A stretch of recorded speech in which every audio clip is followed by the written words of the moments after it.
The KXAN News Podcast is sponsored by Shelf Genie. Now at 5, the feds seize Silicon Valley Bank, leaving the nation's 16th largest bank shut down. What happened and how it could impact some Austin tech startups. And why we're going to be hearing more about that Access Hollywood tape again, the one where the former president boasted graphically about how celebrities could sexually assault women. And we're enjoying a cooler afternoon, but we are tracking the return of heat and humidity for part of your weekend in First Warning Weather. Well, today is the deadline for state lawmakers to file bills this legislative session. Thanks so much for joining us. I'm Daniel Marin. And I'm Avery Travis. Among the record number of bills filed is one of the most highly anticipated and controversial. They're calling Senate Bill 8 the Parental Bill of Rights. It would give families thousands of dollars to help send their kids to private school. Our Ryan Chandler spoke to the bill's author to learn how it will work and how it could impact public schools.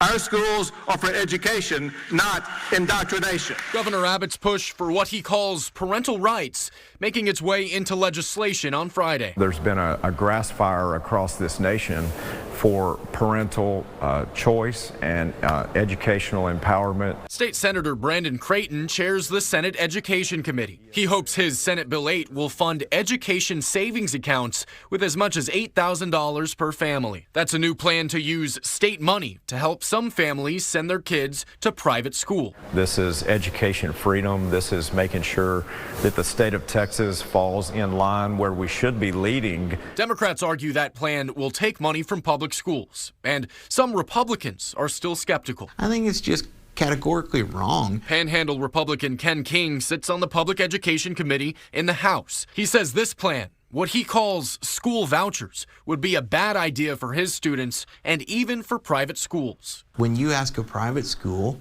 to take the STAR test or to participate in our A through F accountability system, I don't think they're going to be very interested in a voucher because those things would eat up whatever they made off the voucher. Senator Creighton and Governor Abbott insist, however, that public school funding will increase this session. We are all fully intentioned to lift up public schools with the funding they need and also provide education opportunities that need it most, and those can reconcile.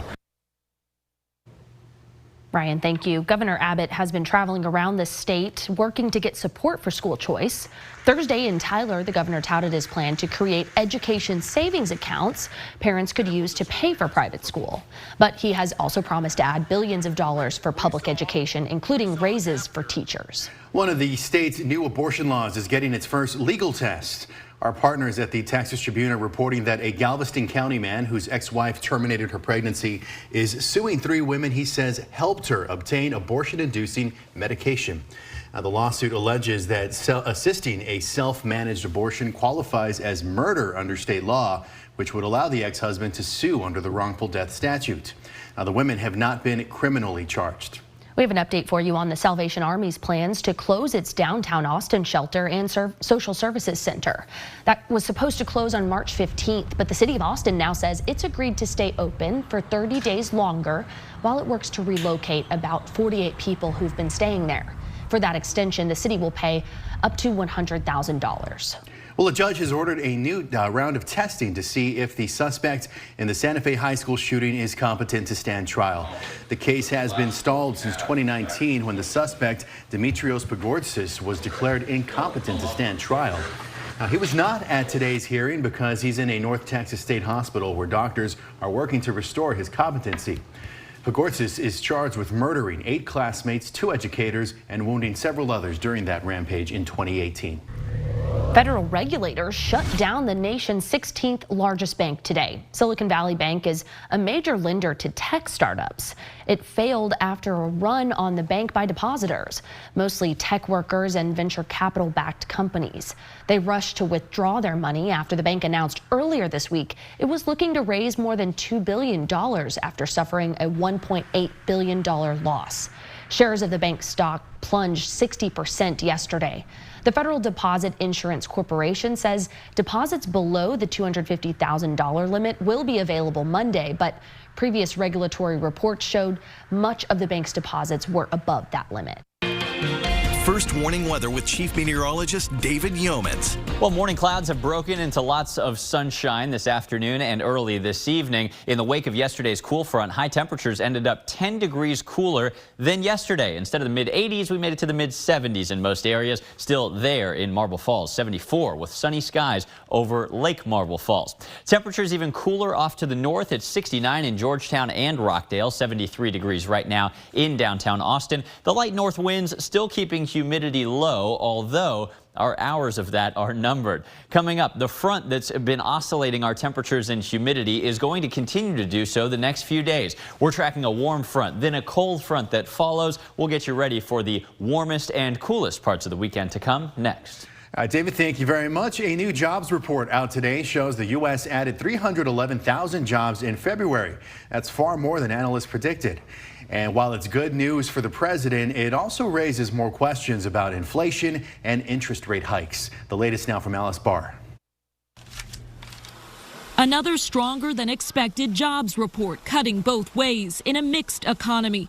President Biden celebrating the more than 300,000 jobs added to the economy last month. And today's job numbers is clear. Our economy is moving in the right direction. But the report makes Federal Reserve Chairman Jay Powell's warning this week increasingly likely that the central bank may have to push interest rates higher than expected to cool the economy and curb persistent inflation. Without price stability, the economy does not work for anyone.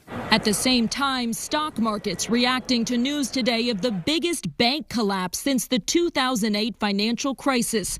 California regulators shutting down and taking over Silicon Valley Bank, a favorite of tech startups. This is not a time for panic, but regulators want to make sure that the banking problems happening at Silicon Valley Bank are not going to spread elsewhere into the banking system. In a House hearing today, Treasury Secretary Janet Yellen saying she's closely monitoring the situation while pushing back against Republican attacks on President Biden's new budget proposal. It is clear that many of the real challenges that Americans are facing are not being heard by this administration and in this budget. Our administration's top economic priority remains bringing down inflation. House Republicans have yet to submit their own budget, but the far-right Freedom Caucus unveiled its demands today for massive spending cuts in order to consider raising the debt ceiling. In Washington, Alice Barr, NBC News. Well, just in, some new video of flooding in California where warm rain is melting the snow from previous storms. Headed somewhere for spring break? Regretting not booking a getaway? If that's you, there is still time. We've got more on where to find some affordable getaways. And a courthouse escape, how an accused murderer got out and away for hours, and how he was captured again. A federal judge has ruled the Access Hollywood tape can be used as evidence in an upcoming civil trial against former President Donald Trump. Now, remember, in the tape, Trump is heard saying in a vulgar manner that he can grope women without consent. Writer E. Jean Carroll is suing Trump for defamation. She accuses him of raping her in a department store changing room in the mid-1990s and then lying about his actions when she went public with her accusation. A new atmospheric river is bringing heavy rain, thunderstorms, and strong winds to California. This is a look at the flooding in Springville. That's northeast of Bakersfield. It's where the Tule River has overflowed its banks, washing out roads, flooding homes, and even submerging cars. Right now, about 9,000 California residents are under evacuation orders. Incredible video, and the atmospheric river is known as a pineapple express. That's because it brings warm subtropical moisture all the way across the Pacific from Hawaii. The warm rain is now melting lower parts of the huge snowpack built in California's mountains by 9 of these early winter atmospheric rivers, and then repeated blasts of cold Arctic air. Meanwhile, back here at home, didn't get much rain, no storms overnight, but boy, the bluebonnets are in full bloom. Check it out in Bastrop. Sunset last night. Thank you to Gay Lee for sending this to Report It at KXAN.com. Your weekend forecast with a big difference in how it feels outside. Next. This KXAN News podcast is brought to you by Shelf Genie. I'm Rosie Newberry from KXAN Studio 512. Considering replacing your kitchen cabinets? Struggling to find or reach things? Go to shelfgenie.com/Austin. Shelf Genie designs custom pull-out shelves for your existing cabinets, adding convenience and value to the most used room in your home. Shelf Genie custom pull-out shelves, everything in reach. We are coming back with a live look from the Paramount Theater downtown. It's just one of many venues home to South by Southwest for the next week. And in fact, we're already seeing some stars on the red carpet. The cast of Dungeons and Dragons Honor Among Thieves walking right now. And you can see right there one of the cast members, Sophia Lillis, right there in the white and the vest. And then behind her over there, you see the two directors of the films, John Francis Daly and Jonathan Goldstein. Now, our crew is ready in place to talk about the film. The cast includes Chris Pine and Michelle Rodriguez, to name a few. This is the first film to premiere during this year's festival and conference, and there are dozens to follow in the coming days. Elizabeth Olsen, Michael J. Fox, and Dave Bautista.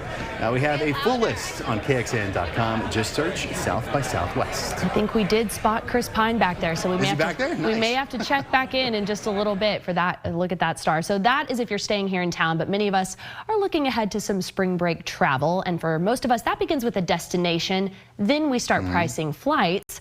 But let's say you're a little more adventurous. You can start by looking for the best flight deal first. All right, well, there's still maybe some time to book a spring break getaway somewhere. KXAN's Erica Brennis got a few examples of what is out there when she checked in with Going.com, which you may know from its old name, Scott's Cheap Flights. Joining me today is Katie with Going.com. So Katie, tell me, what are the trends that you're seeing for travel out of Austin for spring break and for the year? Austin is one of those destinations that a lot of people come to, but also one of those destinations that people want to leave from and explore other parts of the country. And so what we're seeing for spring break in particular, taking advantage of the cherry blossoms out to DC, $154 round trip, which is a fantastic deal over to Washington. Or, getting a head start, even though it's the end of ski season, you can actually get to Denver for $158 round trip and take advantage of all the hiking that's out there. So why are we seeing these good deals out of Austin right now? There's no right or wrong answer when it comes to why a specific deal is popping up. There's many factors that happen, but we're in that time period where you can still get a good deal for the spring season, and it's a really great time to take advantage of travel, just because summer is a peak season, and so you tend to not find as many deals when you're looking to travel a month, 2 months out, especially in a peak season like the summer. Is there a particular time to book travel to get the best deal on all of the things, the airfare, the hotels, the cars? What is the best time to save some money when it comes to traveling? When it comes to travel, we talk about for air tickets specifically, the Goldilocks window. And that is, if you're looking to travel in a peak season domestically, that's about 3 to 7 months out, is when you should be looking for the best opportunity to find the greatest deals. Don't wait once you see a deal. Typically travel gets more expensive the closer you get to that intended date. So, if you see a great deal, go for it. And again, you have 24 hours to cancel if you book 7 days in advance. Awesome. Okay. Katie from Going.com. We appreciate your time today. And going back live to the Paramount Theater red carpet for the film Dungeons and Dragons. Look at that. There is actor Chris Pine right there on the red carpet taking questions as South by Southwest officially kicks off downtown, Avery. Definitely exciting. We know that along with all of these stars, folks have come and traveled to Austin. They are flooding the streets for this festival. So we're going to continue to bring you updates from the red carpet and beyond. But David, what's it looking like for those out there who are trying to attend some of these South by Southwest events? Avery, Daniel, the buzz around South by is always so fun. And please do feel free to cut back into the weathercast if we need to talk to Chris Pine. I know we have our crew out there. Not every day we got all these folks in town. Boy, it feels great, though. We have cooler, less humid weather just temporarily today behind the little cool front that moved through last night. Out at the Whittlesey Landscape Supply Company in southeast Austin, away from the hustle and bustle, it's 72 degrees. That is 10, even 15 degrees cooler than we were at this time yesterday. Unfortunately, with some breezy and largely dry weather, the oak count continues to climb. Oak mold and grass are the most problematic on today's allergy count, updated every single hour here and on KXAN.com. Ash, cedar, and elm among those in low concentrations. You can tell where the cool front is. It has now stopped moving, though, so that's why it looks like a funny mix between a cool and warm front. We call that a stationary front, but soon it will lift back northward, then reverse course again. So things are really going to feel different from day to day over the next several days. Here we are tonight, cooling off quickly with clear skies. It'll be great out there if you're heading to some South by festivities, but the coolest part of the night doesn't come at sunrise tomorrow like usual. It comes at about midnight, and that's because after midnight, temperatures start to rise as the warm front moves back through. We're 5 or 10 degrees warmer than at midnight by 8 a.m. That is unusual. This warm front accelerates northward with gusty south winds bringing in the heat and humidity tomorrow. Upper 80s, lower 90s possible tomorrow in the hill country. But don't get used to it. Here comes another reversal in the weather as this front just keeps toying with us. This time, though, it's here to stay. Cooler temperatures blow in Sunday morning. Highs for some of us don't escape the 60s, and they get even cooler, actually, as we head into next week. The muggy meter also going to be wildly fluctuating. Right now, it's quite comfortable outside, but it gets very humid tomorrow. Once the Sunday morning cold front blows through, though, the cooler, less humid weather lingers for at least several days into next week. With the hot, humid forecast, and here we are with direct sunshine these days. Maybe you're thinking about Lake Travis. 71 tomorrow at 9 a.m. with some morning clouds. They'll be breaking up into lots of afternoon sun. High temperatures at the lake, 88 degrees. That's 20 degrees warmer than the water will be at Mansfield Dam. If you have some yard work, maybe Sunday is a more comfortable day to do that. Cooler, breezy conditions with a mix of clouds and sun. 65 at lunchtime and a high of only 72. Tonight's forecast, 61 degrees, but then clouds increase. The warm front blows through. Tomorrow, it is AC weather, no doubt. 88 degrees with lots of afternoon sun and a gusty south wind. But then it's breezy again on Sunday, this time from the north, and that drop in temperatures carries us through early next week. Daylight saving time begins at 2 a.m. on Sunday. We'll spring our clocks forward 1 hour. After a little chilly weather early next week, we are eyeing another cold front at the end of the week. That one could drop temperatures next Friday into the following weekend. Also looks to bring a pretty good chance of rain at the end of the work week. Just ahead, the escape. How an accused killer managed to flee from an Oregon courthouse. Now keep your eyes on the guy in the blue shirt and black slacks. A sheriff's department in Washington County, Oregon has released video of an accused murderer's bold escape from the courthouse. You see him there. After being escorted from the bathroom, 2 deputies removed the 28-year-old's hand and leg cuffs, which is a requirement under Oregon law during any trial proceeding. The suspect got up, made it look like he was switching chairs, and then you can see it there in the video, bolted. He managed to make it all the way outside. About 2 hours later, he was arrested after someone reported a break-in at an unoccupied apartment. Thanks for listening to KXAN News Nightly. You can also listen to KXAN News Today every morning for more in-depth coverage of what matters most to you.